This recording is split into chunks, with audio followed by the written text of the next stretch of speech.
Good morning, everyone. This is the Queen of West Stream, Fran Lewis, and I am so excited. Tess Gerritsen is here, and this book is so fantastic, Shadow Friends. And the person I just told you about, I have to send her a copy so she could so she could read it. The minute and I very rarely post anything on Facebook ever because I don't deal with that.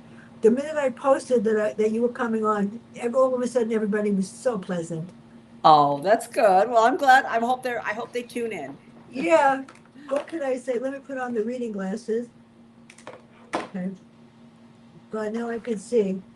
Chapter one. How does it set the tone for the rest of the book? I worried about Ingrid. I like Ingrid. Yeah, well, Ingrid is a member of my Martini Club, my five retired spies in this little Yeah. town in Maine. And we open up 28 years earlier, I believe, when we see one of the operations that Ingrid was on that went terribly wrong. She's trying to protect a young informant, but the bad guys have found out where they are. They've killed two of her colleagues. They kill the girl Ingrid's trying to protect. And we see this backstory that, Ingrid suddenly realizes that life is short and she decides Yeah. she's going to go home and marry Lloyd, the analyst who has a very boring job, but someone that she thinks she'd be happy with. So there's a lot going on in that first chapter. It shows you the operation that went badly wrong, and it also shows you the moment when Ingrid decides she wants to marry this beta male, Lloyd. Yeah. Well, all I know is that I was telling people about this, and I said, you see, this is not young people, these are older people. It just proves that age doesn't matter for your intelligence. Because somebody said something to me the other day, and I said, I don't know what you're talking about. I am who I am, and if you don't like it, I don't really care. Whatever. So the Yeah. second chapter, and Ingrid, what's the purpose of the conference and who is involved? And that was really what started the whole deal here.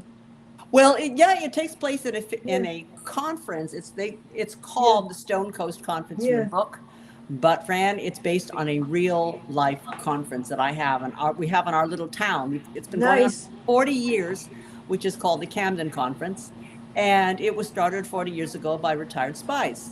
So I just use that in the book, and that's how the second chapter opens up. They're at a global conference for possible global catastrophes, and Ingrid is the MC. And in the audience are a bunch of retired intelligence professionals. One of the speakers is a man who he's an expert Yeah. in pandemics, and he dies a mysterious death. Is it murder? Is it not? That gets the mystery going. That's scary, really scary, because that happens in real life too. Yeah, well, I I know thought, well, lately it's been happening a lot. yeah, what is our next global catastrophe? What is the next thing that could completely destroy civilization? And if it's not Yeah. nuclear weapons, it would be something like a pandemic that has a high mortality rate. And COVID was bad enough. Just imagine instead of 1% mortality, we had a 50% mortality. You'd be, there'd be so many people dead, Yeah. society shut down. It really would be something that I think the CIA has to think about these things. How do you respond? It's amazing because she's so brilliant. The whole group is so brilliant, Yeah, and yeah, I I love get a writing. kick out of it, And then somebody said something to me the other day. I said, I'm not that old, and don't judge a person by their age because you're going to be sorry you broke. Then when I told them who I am and what I do, they shut up. It is funny Yeah, because well, I have the book yeah, memorized. as So we who get are the older, members of the people. Martini group? And I happen to like Maggie. Yes, well, she was the star of the first book, Yeah, and that first book was the Spy Coast. It yeah. introduced my readers to this new series, which is about, as I said, five spies who live in a Mm. little town in Maine, but they still have their smarts. They just are doing it they're living under the radar because they're not allowed to talk about what they used to do.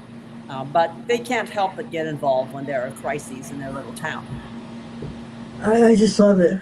Yeah, I love Rodrigo. Why does he corner Ingrid though?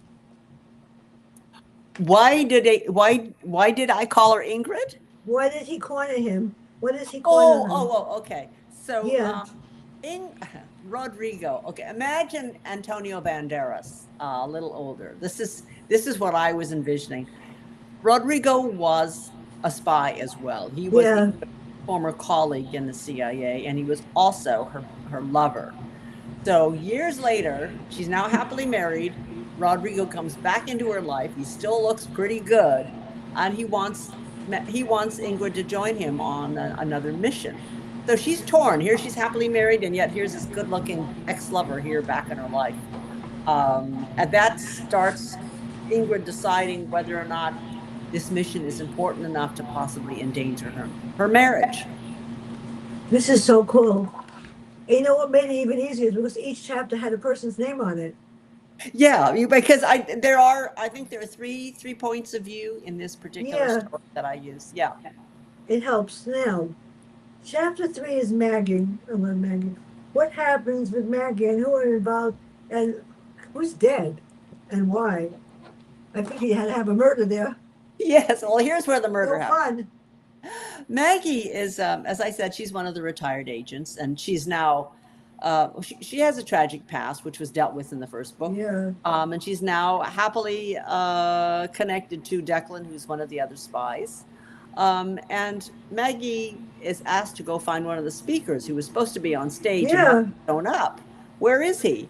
So she goes to his room and finds him deathly ill. They call the ambulance. But what she finds out is that this man who's now deathly ill was recently exposed to Ebola in Africa. Does she have Ebola? Because she's in there doing mouth to mouth. So Maggie ends up getting quarantined in the local hospital. She's kind of like shut up in a room, in a hospital room, and she can't really do much, but except through her phone and through her friends. Now the question is she exposed to Ebola? Because if she is, her life is in danger.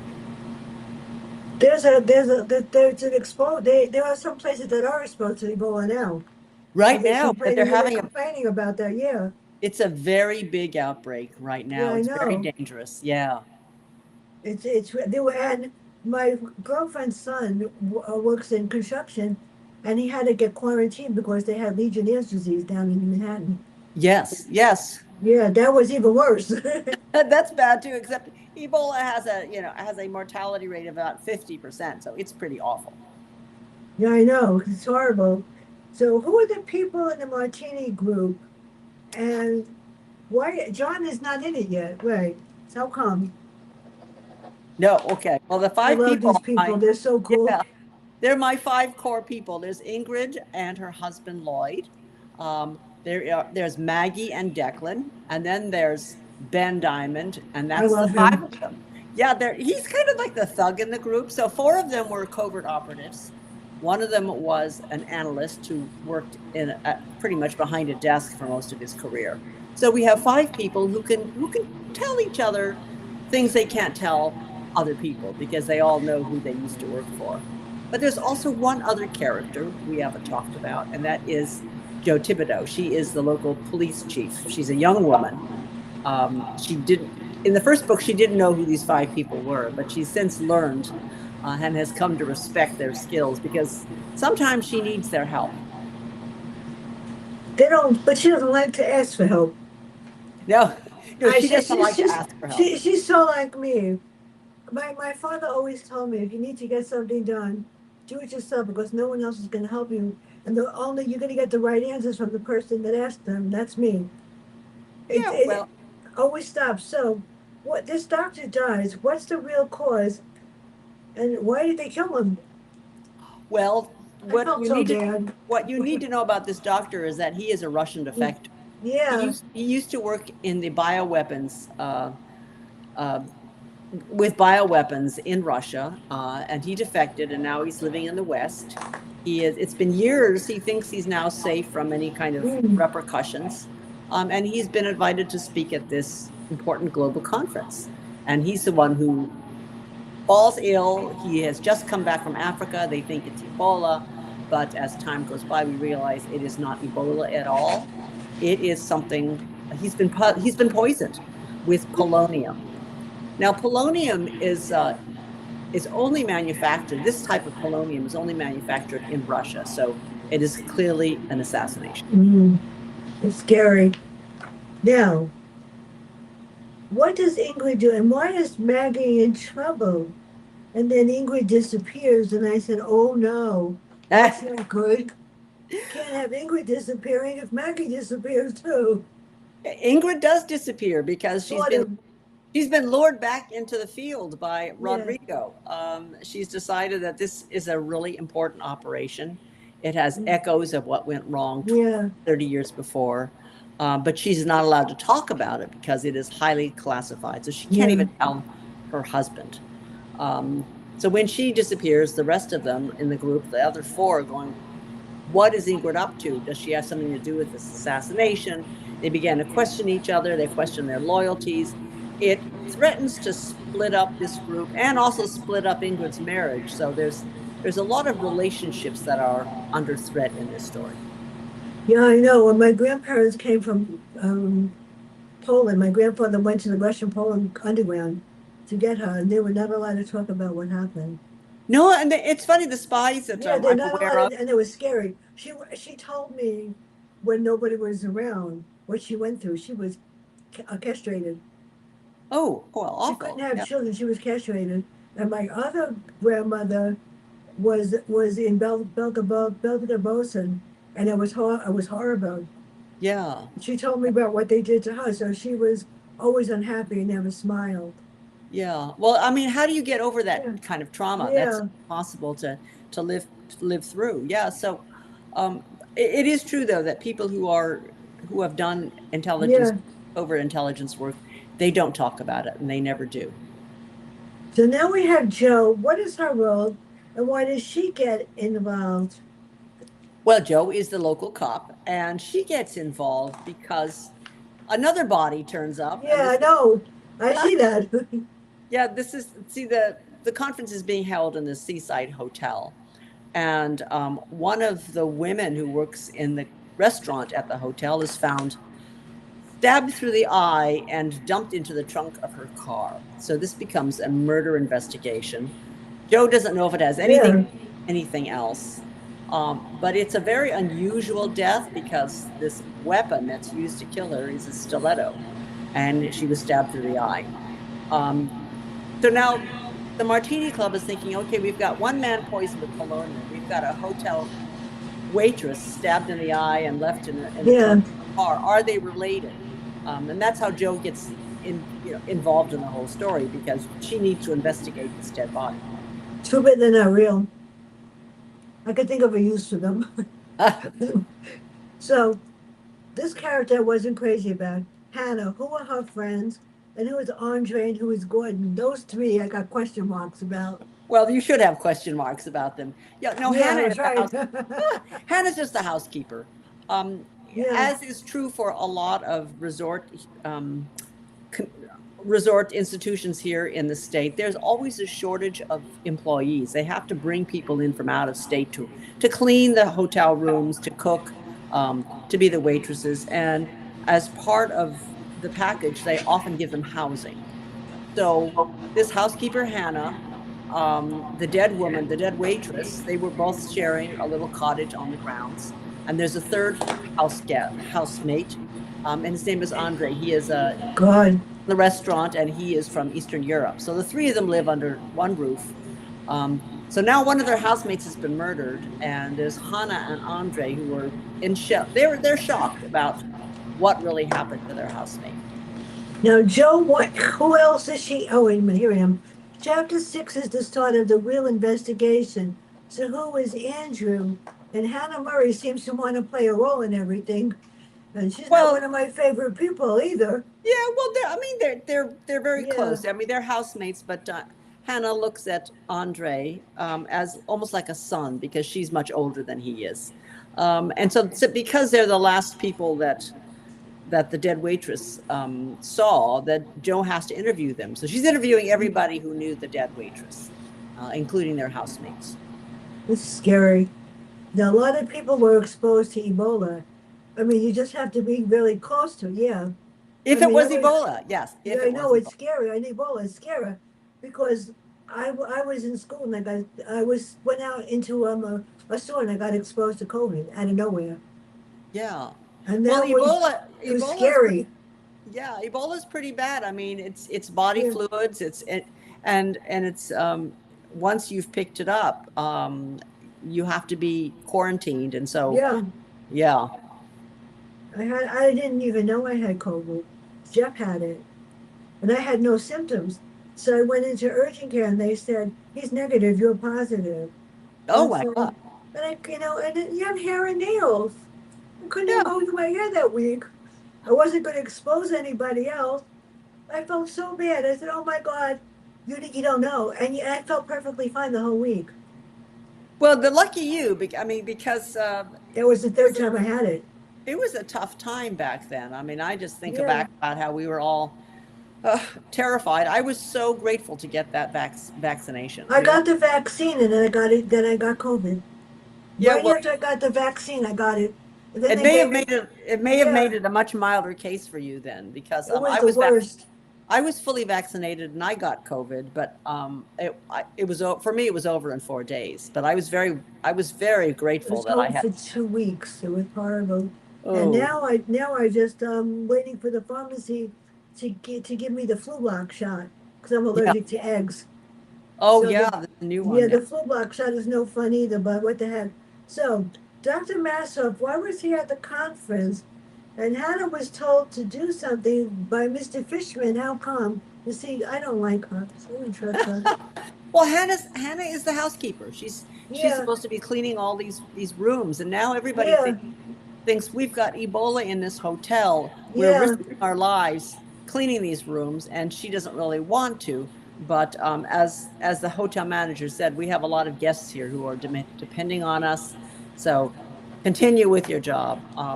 So she has to continue cleaning the rooms. But Dr. Maslov is the doctor, Yeah. the speaker who has fallen ill. And as I said, he was a Russian defector. So the question is, did he get sick or was he poisoned? And it's interesting to remember to think about bioweapons.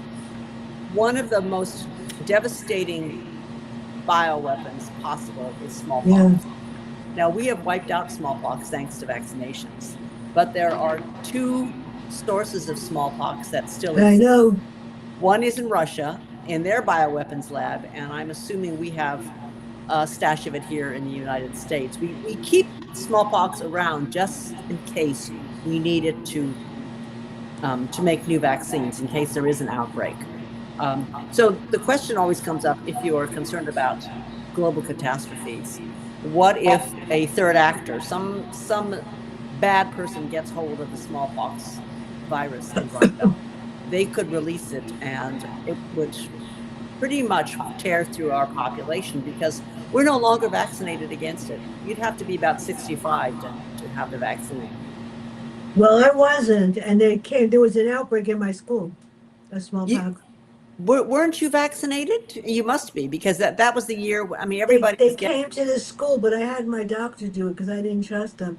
Plus, Oh, there was not HPV. There was another virus that was that also HPV at that time also, and you had to have that and HIF, all of them. And they insisted that well, the teachers have. I was perfectly healthy until I yeah. got the vaccine, and you had to have six of the HPV, and they wanted to do it in school, and I had my doctor do it. It was Well, as horrible. long as you got it, because I mean, anybody Yes, who has that little, we yeah, have that little smallpox scar on our arms because that's how it was given back then. yeah, I I don't heard know too. how effective that vaccine would be if there was an outbreak of smallpox. I just know that a large part of our population would be wiped out if that virus Yeah, does. I know, it's scary. Now, what does Maggie feel? Chapter 8 is all Maggie. What was her problem? She was like locked away, poor thing. Yeah, well, she's in quarantine because they still think it's Yeah, Ebola. Um, but eventually they do find out it was not Ebola, and then she is released and she gets to rejoin her friends at the cocktail party. it's And scary. then, yes, so now she's back with her Uh, friends, and they can all focus on where did Ingrid go and why did she disappear. now, who is Karen and what happened to her? Because she's got a story also. I don't remember. Wait, which one? Karen. Oh, That's what Karen. was in my mind. She Yeah, is. yeah, She is the waitress. She's the one who died. She's the one who's found dead in her yeah. in the trunk of her car. And the question is this like a murder? Is this a domestic killing? Was she in the wrong place at the wrong time? What would be the motive for killing a waitress? And that's the other part of the mystery. Now, get to the good stuff here. Ingrid kept secrets from her group. In chapter 12, what was it and why Joe? I'm not crazy about Joe. Sorry. You don't like Joe the cop, really? Yeah. She's just doing her job. Joe's a good egg. She's just trying to keep her town safe. Yeah, she's different. Yes. So, what is Ingrid keeping? Well, Ingrid is keeping the fact that she is now involved in another operation that is hush hush. She's not allowed to talk about. Yeah. She's joined Rodrigo in trying to track down really what ends up being the person who was responsible for the assassination 28 years earlier. He thinks this killer is still out there around the world killing people, and she and Rodrigo are going to find him or her. Well, Ingrid, Joe had illusions, didn't she? She saw things that weren't there. And there are people, I've been reading a lot of books that really does happen. Well, she's a smart scary. Cookie. The thing is, Ingrid, I think of her as the smartest one in this group of 5. Yeah. And she is always thinking about conspiracies. She's always trying to turn over rocks and find out what's really hiding underneath. And she is always a step ahead of everybody. So I think that she's the first who realizes this death by Ebola is not death by Ebola, but it's something else. It may be connected to Russia. Now, the character I liked is Detective Alfonso. Why did you include him, and how did he help at all? Detective Alfond. Yeah, Alphonse. You like him? I like bad people. He's the one who's always. Well, most of the detectives around here are not so good. They're getting arrested. Yeah. Yeah. Everything. And Detective Alfond he's always really detaining people and hurting them. And somebody got killed last week because of them. Oh no. They don't care, and for some reason they're getting away with it. They want to condone everything they do. They even want to open up a center up here for ICE to have their own center, and the people in the community are protesting it. So who is Alphonse? Because he's interesting. Yes, he's a state police detective, and when homicides happen in the state of Maine, it's the state police that take over the investigations. So Joe has to step back. She has to let the state handle it, but they're always at each other's throats. I mean, Alphonse is a guy I don't really like him. I like Joe much better. But he comes in, and so he gets pulled into the mix of the investigation. And then we end up bringing in the FBI after we find that polonium was involved in the murder of the doctor. And that is an international incident now. So the FBI gets involved. Now we have, who is Nolan and his role, and what's the significance of the note? I didn't hear that. What's the significance of the note? Why did they hide it? The note. Note. There was some kind of note that was delivered. The only note I can think of is when Ingrid leaves. Yeah. She it's like a text message also. Oh, right. She leaves a note for Lloyd that, I'll be fine. I've got to leave. And that's it. And that's all he knows about why his wife has left. So that tells him that she left voluntarily, that she wasn't kidnapped. That was the note. Now, what's Maggie's mission? I love Maggie. And what about Declan's? Okay, well, I like those. I like Declan. Maggie and Declan. They find when Ingrid leaves, she sends Maggie a very private note that she's not supposed to tell anybody about, and it is like, "Watch out for my husband. Keep an eye on my husband. Protect my husband." So she's really telling Maggie, "Poor Lloyd. He's kind of lost. I need you to keep him safe." And so Maggie takes that to heart. She is going to keep Lloyd safe no matter what Lloyd does. he's now her responsibility. I read this book twice, and then yesterday I had a fit because I printed out the wrong questions. So I went this morning at 6 o'clock to print out the right questions Oh because gosh, there were two books called Shadow Friends. I didn't know that. Brad Parks wrote one also similar, and I was like, oh God, well, not as good as this one. Now, the next three questions, each one has their own chapter. Chapter 20, and Joe and Officer Mike, and who is William Decker? And then in 22, why is John envious? He had a problem, poor guy. All right. Well, there's a lot of stuff going on now Yeah. because why did Maggie and why did Ingrid disappear? Yeah. She disappeared and they don't know where she is, but because Lloyd was an analyst, he's able to get into a computer and find out some of her history, which she tried to, but she quickly deleted, but didn't completely wipe off the disk. So he finds out that there's a photograph there, and the photograph is of a man standing at a bus stop. That's all he knows. He doesn't know who sent it. He doesn't know where this bus stop is. He doesn't know who the man is. But using his analyst skills, he's very quickly able to determine that this man is standing at a bus stop at a particular corner in the city of Amsterdam. And he can tell that it was recent. And that tells him, it gives him a clue as to where Ingrid may have gone. So because of one photograph, Lloyd says, I'm going to find my wife. I'm heading to Amsterdam. I'm going to find this corner. I'm going to find this man. And Maggie, who's been told to please keep Lloyd safe, has no choice. She has to go with him. She has to follow him to keep an eye on Lloyd to make sure he doesn't get into trouble. So that's how the two of them end up going to Amsterdam. Well, before I forget, next Tuesday, Joe Clifford will be here with a skeletal theory based on the Mandela effect. It's really interesting. Yeah. On the 24th, #1 interior decorator in the world, Howard Wiggins, takes center stage. He's going to talk about you should see the mansion he moved in. It's on my phone. What he went through to move, and how you place furniture when you arrive at this new home. Yeah. On the 26th, Joe Clifford comes back with this book called Spy, Lie, and Die about women in history that provided interest, and that's interesting. On the 27th, Tiffany Warren, and on the 23rd, The Scandal. I'm booked until the end of October, waiting for Peter James's publicist to tell me something, and for Lamogulin to get one too. I have no idea. So, on 28 and 29, Rodrigo is involved. So how do they put this all together?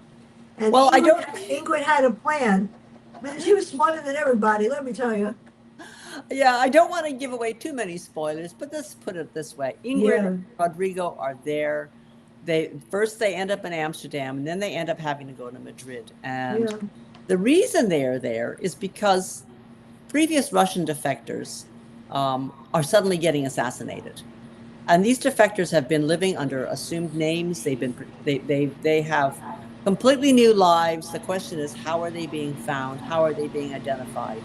And Moscow is sending assassins after them.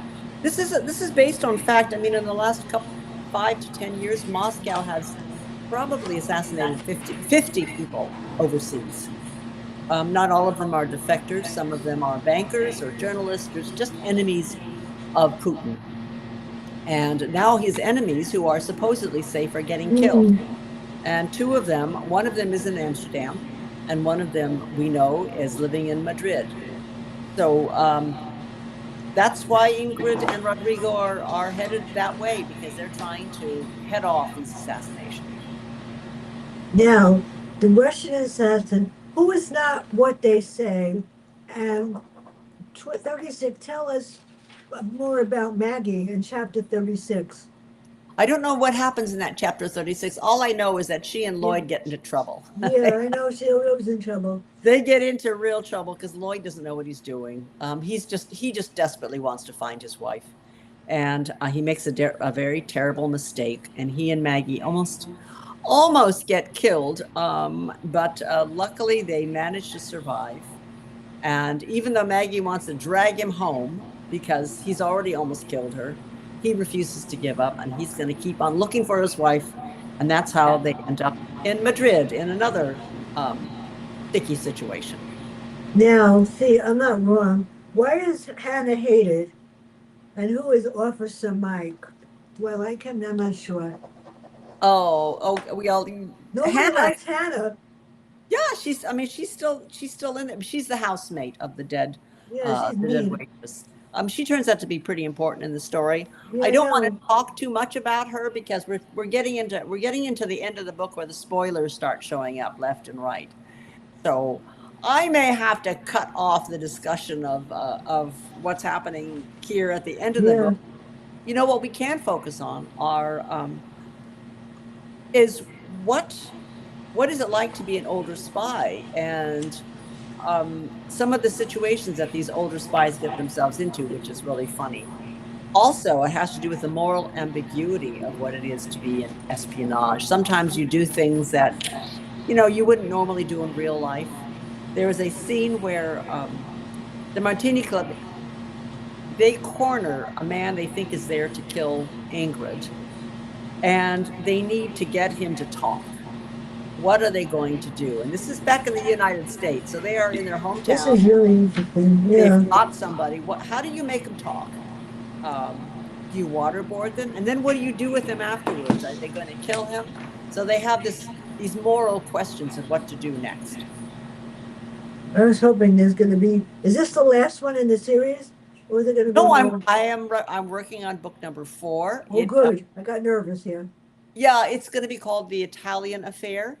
And what's fun about it is it really focuses on where Jo makes a terrible mistake. Jo is as I said, she's a girl from Maine. She's really never been out of the country. And then she wins a free trip to Italy at a raffle. Oh, nice. So she goes to Italy, it's her first time abroad. She's having a great time, going a little nuts, and she does something she's never done before. She meets a really handsome man in a bar, and she has a one-night stand. And then she disappears. So now the Martini Club has to go to Italy to find what happened to Jo.